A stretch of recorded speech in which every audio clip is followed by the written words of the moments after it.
déjà expliqué le phénomène. On ne connaît pas toujours les gens qui nous entourent. Notre invité cette semaine, c'est un homme que j'ai eu la chance de côtoyer pendant quelques années parce que nos enfants jouaient au hockey ensemble. Et les gens venaient souvent le consulter parce que tout le monde le connaissait. C'était une personnalité de la région du Haut-Richelieu.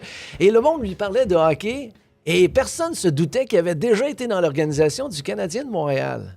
C'est là que j'ai appris à connaître Jean-René Lausier. Salut Jean-René. Oui, bonjour François. C'est vrai que les gens ne connaissent pas nécessairement les gens qui nous entourent. Non, c'est définitif. On ne raconte pas notre vie à tout le monde non plus. Il y a des gens qui étaient au courant, comme toi, exemple, mais la plupart des gens ne sont pas au courant. Tu as joué dans l'organisation du Canadien. Et là, je vous le dis tout de suite, tu as joué dans l'organisation du Canadien. Les années que le tricolore gagnait la Coupe Stanley, ça fait quand même quelques années, là, mais tu as joué pour le club-école du Canadien de Montréal. À l'époque, Yvon Lambert était le premier marqueur de l'équipe avec un total de 104 points. Avec les voyageurs de la Nouvelle-Écosse. On avait, en fait, même durant l'année, Robinson a commencé l'année avec nous autres à Halifax.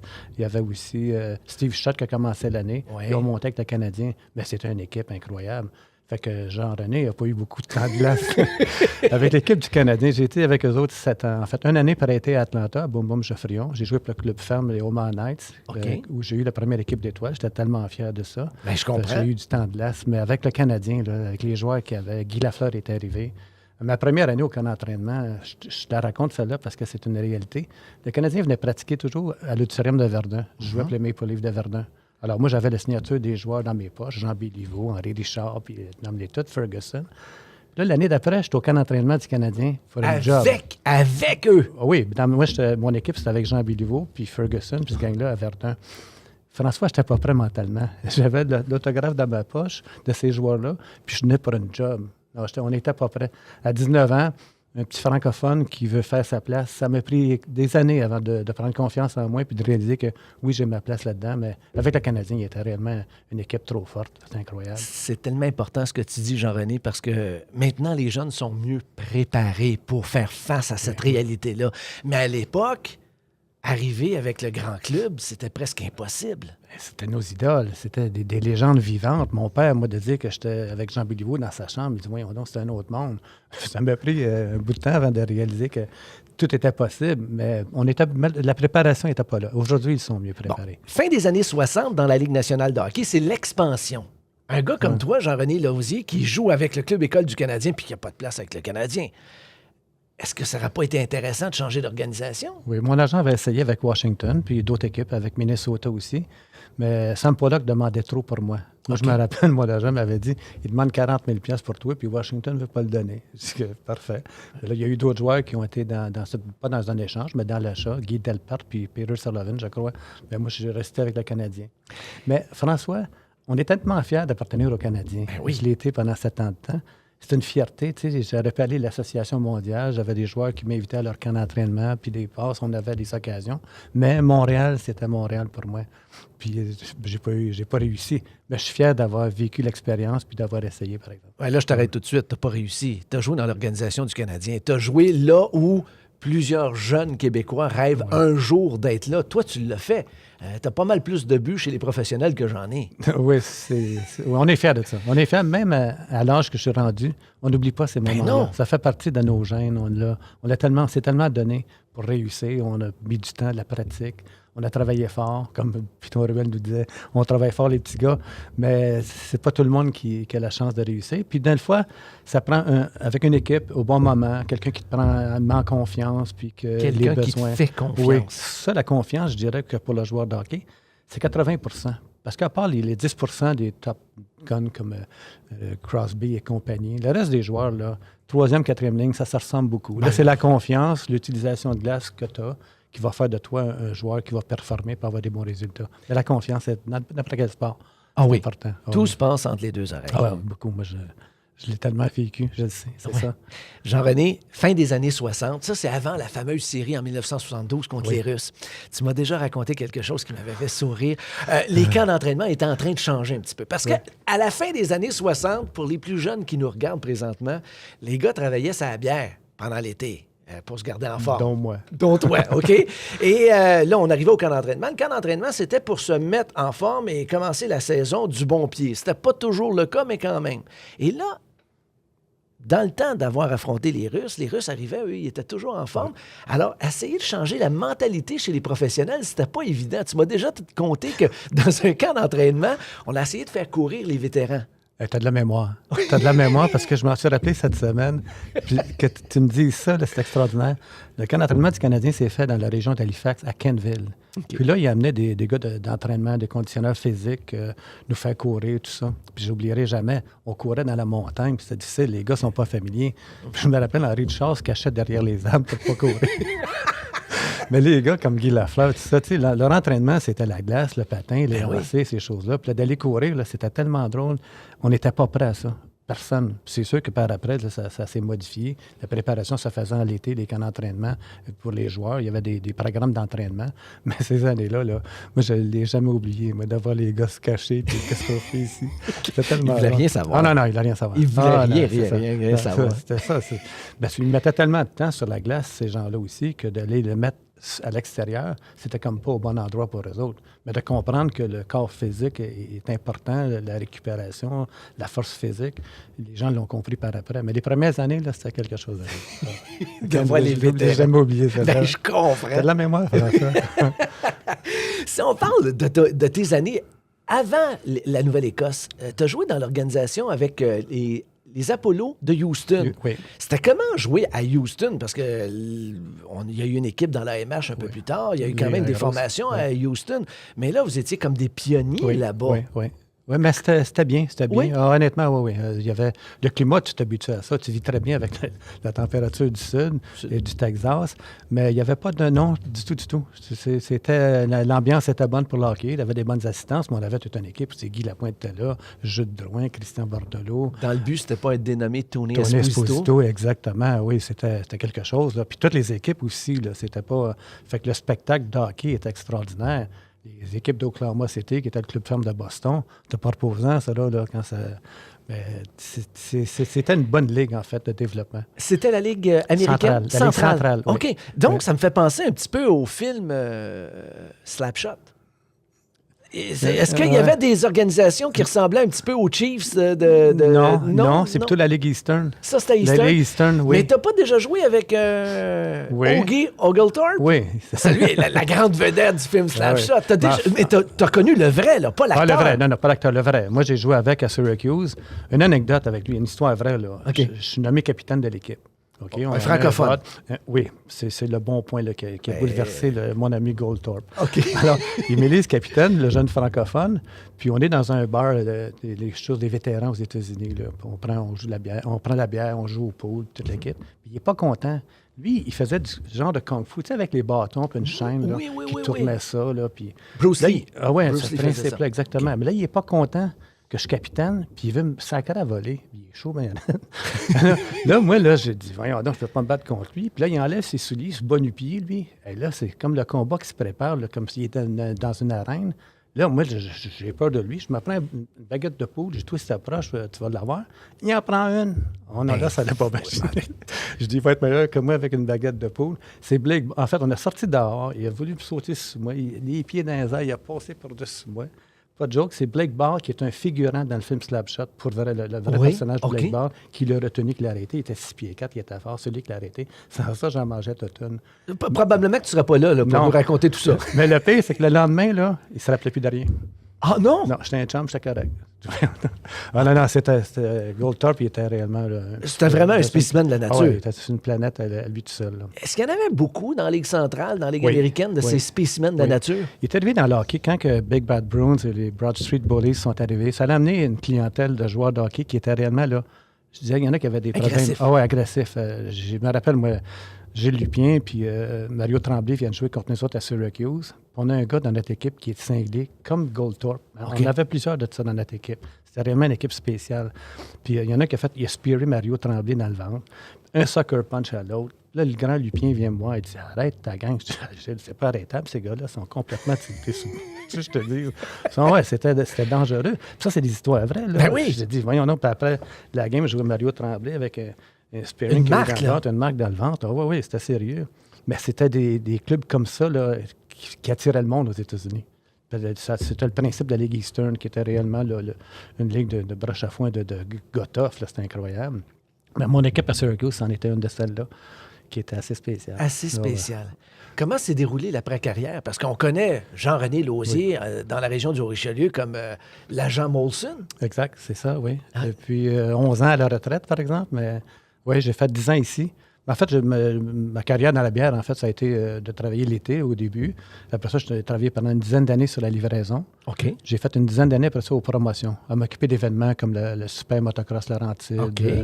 La Grande Fête Laurentide Rock, spectacle de musique sur la rue Saint-Denis, ces choses-là, Tennis Canada. J'avais des événements, des soirées chasse et pêche. J'ai fait ça pendant une dizaine d'années, puis j'ai fini ma carrière ici, dans la bière, à Saint-Jean pendant 10 ans, comme agent de vente. J'étais le gérant du territoire de Saint-Jean. Est-ce que c'était, j'allais dire, c'était prédéterminé qu'un gars qui est dans l'organisation du Canadien arrive un jour avec la compagnie Molson? Non, parce que j'ai commencé avec O'Keeffe. Ah, Oui, j'avais frappé à la porte de Molson, puis disons qu'il n'y avait pas de besoin d'homme. Puis j'ai frappé à la porte de O'Keeffe, c'est à rue Pire à Montréal, puis le lendemain, je travaillais. J'ai commencé de même. Je voulais retourner au hockey après mon été dans la bière, tu sais, à travailler physiquement, que j'étais content. Mais j'étais content de vérifier un peu dans la bière, c'était des bons salaires, des bonnes conditions de travail, tout ça. Puis je voulais retourner jouer au hockey. C'était les Jarreaux de la Beauce dans ce temps-là qui voulaient m'avoir une équipe spéciale aussi. Ça aussi, c'était tough. Ça, c'était tough. Oui. Des bilodos. T'as-tu joué avec eux? Non, je suis pas allé au camp d'entraînement. J'ai fait une proposition au téléphone à M. Veilleux. J'ai dit, moi, je vais y aller pour tant d'argent. Puis ça peut une fin de non-recevoir. OK. Mais c'est là que j'ai continué dans la bière par après, en pensant que je deviendrais régulier rapidement. Ça m'a pris 5 ans avant de tomber régulier. Ah, tiens. Mais je l'ai jamais regretté. Je suis content de mon choix de carrière. Puis dans une compagnie comme Molson et O'Keeffe, tu peux progresser, vivre des changements comme j'ai vécu la bière, la livraison, les promotions, agent de vente ici à Saint-Jean. Fait que j'ai aimé d'être challengé dans d'autres projets, pas toujours faire la même chose dans le fond. Est-ce que on peut dire que tu as tellement aimé la région quand tu as travaillé pour Molson que tu as décidé de t'établir ici en... Je l'étais déjà. Ah, tu étais déjà ici, oui, parce que tu es un gars de Montréal. Ah oui, de Verdun. De Verdun, exactement. Mais établi depuis une trentaine d'années ici dans la région. Là, ça fait une quarantaine d'années, dans le fond. Mais quand je suis arrivé ici pour la bière, j'étais déjà en Rivière, moi, depuis un nombre d'années. J'ai connu Jean-René comme entraîneur des tout-petits. Son fils et le mien jouaient dans la même équipe et je peux dire franchement que c'est une chance que mon fils ait joué pour Jean-René parce que, oui, tu es passé par là, tu as joué dans l'organisation du Canadien, mais tu étais tellement humain avec les tout-petits. C'était vraiment quelque chose de jouer pour Jean-René Lausier. François, tu dis la chose qui fait que j'ai toujours voulu me démarquer. Les entraîneurs qui jouent sur l'erreur, sur la faiblesse des jeunes, puis qu'ils ils punissent. Moi, je jouais sur les bons côtés. Au lieu de jouer sur l'erreur du jeune, c'est de l'amener au bon côté du hockey, dans le fond. Parce que j'ai trop vu d'entraîneurs qui, ça que tu fais une erreur, autrement dit, c'est de te contrôler. Ouais. Comme tu vas le voir dans des entreprises maintenant aujourd'hui, des boss qui jouent sur l'erreur, puis là, t'es paralysé. T'es sénère, t'es contrôlé. Puis moi, je veux laisser l'instinct du joueur, le développement lui-même, puis de ne pas se sentir puni s'il fait une erreur.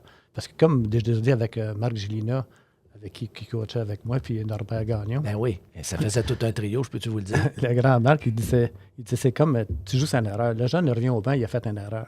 Il sait qu'il a fait une erreur. Tout le monde d'y renoter, puis de faire de l'abus de verbal là-dessus. Le grand Marc, il disait, ben oui, au baseball, mais le gars, il me disait, je revenais au dugout. Hey, Mac, tu lances pas des prises. Je le sais que je lance pas des prises.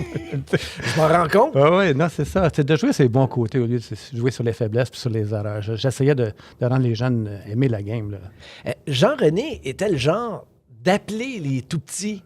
Vous savez comment ça se déroule, un camp d'entraînement? Tu essayes le 2A, puis tout d'un coup, tu es coupé pour le tout-petit. C'est une déception de ne pas jouer 2A, se retrouver 2B. Ben, Jean-René était le genre d'entraîneur qui prenait le temps d'appeler le jeune pour lui dire « Écoute-moi bien, là, c'est pas grave, même si tu joues pas 2A cette année. Tu vas venir jouer pour moi, on va avoir du plaisir, tu vas progresser, puis un jour, tu vas jouer 2A. » Oui, c'est ça. De garder la confiance dans le jeune, puis en lui-même. On parlait de la confiance tantôt. Elle est importante pour les adultes. Imagine-toi un jeune, c'est tellement fragile. Fait que c'est de le mettre en confiance, puis de lui faire réaliser que c'est jamais fini. C'est une carrière de hockey, ça se bâtit avec le temps, puis je pense que les plus belles surprises dans le sport, c'était souvent pas les meilleurs qui ont fait la Ligue nationale. Là. Souvent, ceux qui dominent au niveau atome, puis oui, même au début bantam, pas ceux qui vont jouer le hockey depuis longtemps. Là. Non. Souvent, François, ils ont 6 pouces de plus de grandeur, ils ont 20-30 livres de plus. Fait que c'est ceux qui sont performants on les remarque encore plus, mais souvent, c'est pas ceux-là, parce qu'ils l'ont trop facile. Exact. Puis après ça, les autres, ils se laissent aller, tandis que l'autre qui veut, il va réussir plus. Hein? Tantôt, tu disais que j'ai une bonne mémoire. Moi, je me rappelle surtout d'un moment qui a fait, j'allais dire, il y a de ces moments dans la vie où un entraîneur donne confiance à un jeune. Atome 2B, Jean-René dirige une bonne équipe de hockey, une équipe là, qui se retrouve dans les 3 meilleurs de la Ligue. Il y a des vétérans, mais il y a des joueurs de première année. Dans les premières années, il y a mon fils. Et il connaît un début de saison normal. Et soudainement, il y a un lancer de pénalité. Il y a plein de bons joueurs sur la glace pour aller faire le lancer de pénalité. Et Jean-René pointe mon fils et lui dit « C'est toi, Simon, qui va aller lancer. » Simon regarde Jean-René. Jean-René dit « Non, moi j'ai confiance.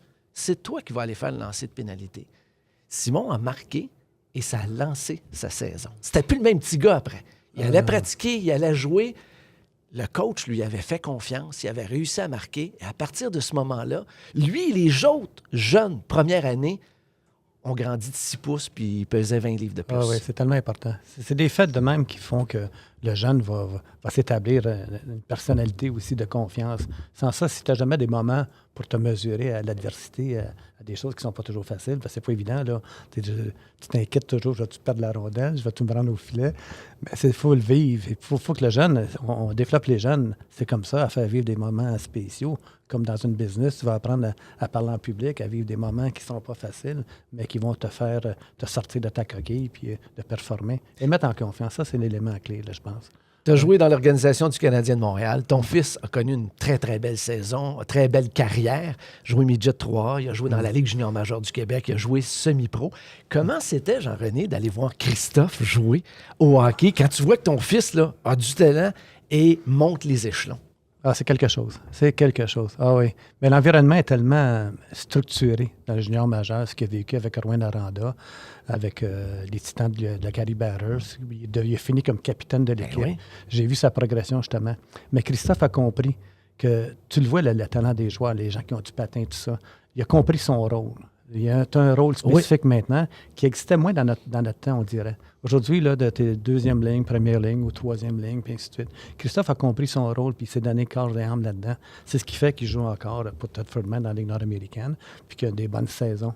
Mais il a compris c'est quoi le rôle et c'est pas toujours facile. En tant que parent, il y a des moments, là, oh mon Dieu, je pense qu'il y a plus de courage que moi. Ah, ouais, c'est un phénomène. Mais il aime tellement la game. C'est ça, c'est une passion hein, de vivre avec les boys, l'expression les boys qui a fait des émissions puis des films. C'est exactement ça. Ouais. Un coup, tu as goûté à ça. Ouais. Tu ne veux plus le perdre. Surtout à un certain niveau, c'est encore plus fort, plus intense. Oui. Mais c'est plus intense. Mais les meilleures années que moi, on a parlé avec Christophe cette semaine, c'est quand tu joues junior. Junior, là, il n'y a pas de salaire là-dedans. C'est pas ton gagne-pain. Quand tu joues professionnel, François, là, je donnais l'exemple, tu es blessé, tu te fais remplacer par un joueur. L'équipe gagne. Lui, il compte 2 buts, le joueur en question. Toi, tu es dans les estrades. Oui. François, là, quand tu faut être dans la chambre pareil, le féliciter, là, mais tu n'as pas la tête là. Parce que c'est ton gagne-pain. Si lui prend ta job, tu fais quoi, toi? Tu n'as plus de job. Puis on l'a vu avec des joueurs cette année avec le Canadien qui ont vécu des circonstances comme ça. Ça fait mal. Fait que le junior, c'est le plaisir de la game. Puis pro, c'est une job. Oui. Et c'est la grande différence. Oh, oui, une très grande différence. C'est pas pareil. Dernière question à Jean-René Lausier. Oui. Est-ce que tu t'ennuies du hockey? Incroyable. Ah oui, incroyable. Ça, tu l'as dans les gènes. Moi, j'ai rêvé au hockey, j'en rêve encore. Parce que l'exemple que je donnais, c'est quand tu joues au hockey, c'est un talent que tu avais. Il y en a d'autres, c'est travailler le bois, c'est la musique. Ils ont des talents qui vont garder toute leur vie puis ils vont performer dedans. Le joueur de hockey, là, que ce soit Lafleur, nomme les grands, là, il joue 10 ans, 15 ans. Après ça, c'est fini. C'est fini. En dedans, toi, tu as toujours le goût de jouer. Oui. Lafleur a pris 4 ans de retraite, il est revenu. Puis il a gagné la Coupe Stanley, des championnats des compteurs. Il faut que tu sois en manque pour revenir jouer au hockey. Mais si ça fait ça à Lafleur, ça le fait à tout le monde qui ont vécu la game, comme moi, à un niveau plus faible. Mais c'est tellement passionnant. Je retourne jouer au hockey des fois, François, là, mettons à 40 ans, là, tout ça. Dans ma tête, là, tout fonctionnait bien. Ah oui, tu es encore capable. Mais mon corps, il ne pas comme ça. Dans ma tête, tout va bien, mais les membres puis les fêtes, là, ça ne marchait plus. C'est juste drôle de dire comment on l'a encore dans le système. Là.